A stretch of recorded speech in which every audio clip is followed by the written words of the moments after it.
Aging in place means living in your own home for as long as possible instead of moving into assisted living or a nursing facility. But to do this successfully, your home needs to work with you, not against you. Staying in your own home safely, comfortably, and independently as you get older is important to most of us. I mean, who would be excited to move into an assisted living or nursing facility? Not me. There are several things you can do to your existing home or look for in a different home to make this possible. I bought my one-story small home in 2016 at age 50. I knew this could possibly be the home I aged in place in. I looked for features that would be helpful for living here in my older age. I'm going to share 7 helpful things to look for in a home or update in your existing home. Number 1, let's start with the biggest risk, falls. Falls are a major risk for the elderly because their age-related physical decline, such as muscle weakness, poor balance, and reduced vision, makes us more likely to fall. Getting old sucks, man. So here's what you'll eventually need. Grab bars in the bathrooms, especially near toilets and inside showers. Non-slip mats in the shower and on the floors. Good lighting in every room and hallway. Clear pathways. Remove clutter, loose rugs, and cords. Try for minimal thresholds and transitions in your flooring.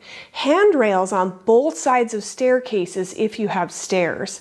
Even small changes here can make a huge difference. I don't yet have grab bars by my toilets, but there are some in my walk-in shower and in my guest bathroom in the tub. I have very good lighting, little clutter, and I don't have stairs. So in this section, I still need non-slip mats in the shower and grab bars by the toilets eventually. Number 2 is bathrooms. Believe it or not, bathrooms are one of the most dangerous areas in the home. Consider adding a walk-in shower or tub with a door, a shower chair, a handheld shower head, and a raised toilet seat. I do have a walk-in shower. That was on my list of things I was looking for in a house. I also have a handheld shower head that I love. I actually installed that myself. It's easy to do.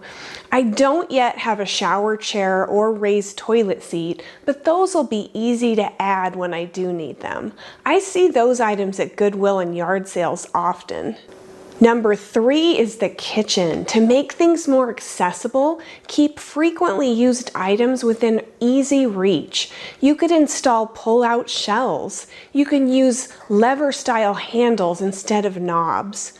For those with arthritis or limited hand strength, it takes 50% less effort to operate handles compared to knobs. I would never have thought of that if I hadn't read it. For doorknobs, they make things like these easy doorknob grips. Lever faucets are better than knob faucets. Lever faucets only need a gentle push or pull.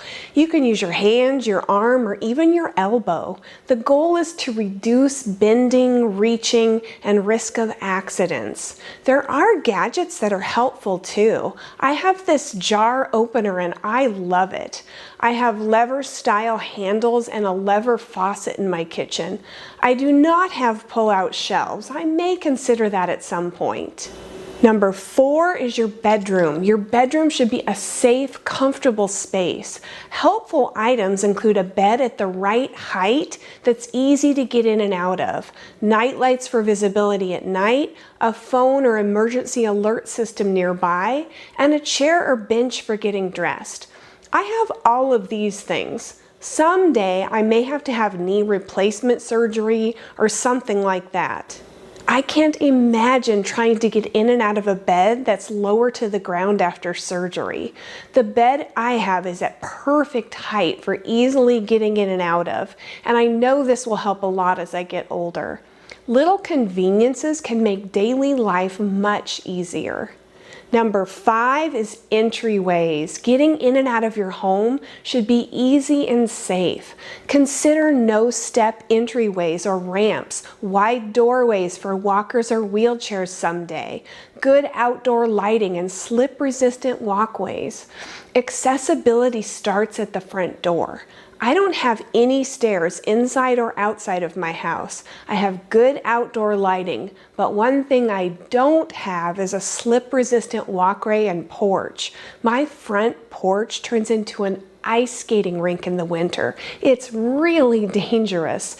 I do put non-slip mats on my porch in the winter, but I need to get rain gutters. Here's what it looks like when it's raining hard. So imagine how bad it gets in the winter when it's freezing.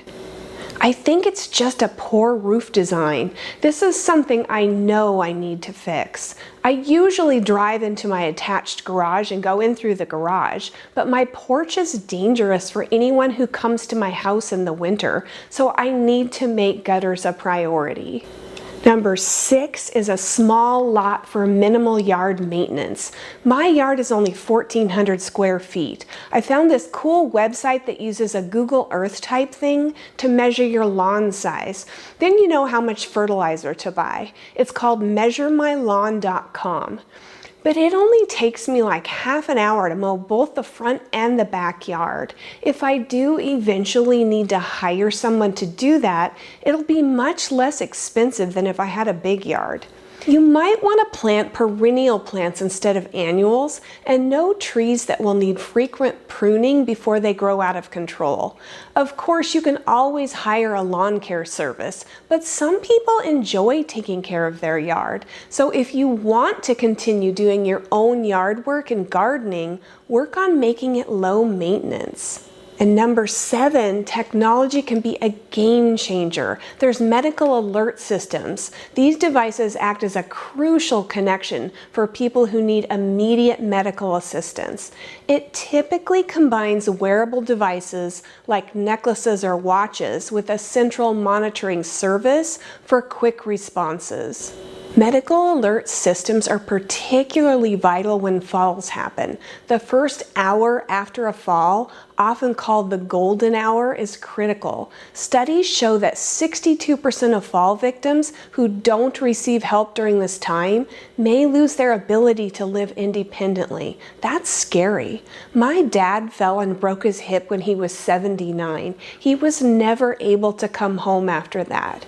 Many smartwatches also have fall detection and will call 911 for you if you fall and don't respond. Smart home devices like video doorbells or security cameras also add security. There are also medication reminders. For older adults, missed or incorrect doses can lead to serious consequences, including hospitalizations, falls, or worsening health conditions. There are things like phone alarms or calendar alerts and medication reminder apps. Here's a few of those.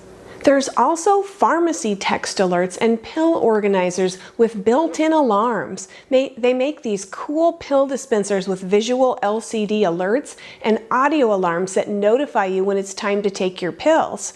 The alerts will only stop once the pills are removed from the slot. They have a locking cover with a key. I'm just amazed at technology nowadays. Another great idea is a check-in app for seniors living alone. A viewer told me about the app Snug Safety. There's a free version. If you don't check in by a certain time, it will contact your emergency contacts for you. This is one I'm planning to use when I'm a little older. These tools add both safety and peace of mind. I have security cameras, but I'm not in need of these other devices just yet. But when I am, it's good to know what's out there. Aging in place isn't just about staying home, it's about staying independent and living with dignity. The best time to make these changes is before you actually need them. So what did I miss? What other devices or things do you know about? If you want to share, feel free to leave a comment. If you're seeing me for the first time, hi, I'm Julie and this channel's Happy on Monday. Thanks for joining me. If you found this helpful, please like. And if you're interested in early retirement, consider subscribing. I'm going to leave you with a quote. Growing old is mandatory. Growing up is optional. Hope to see you again soon.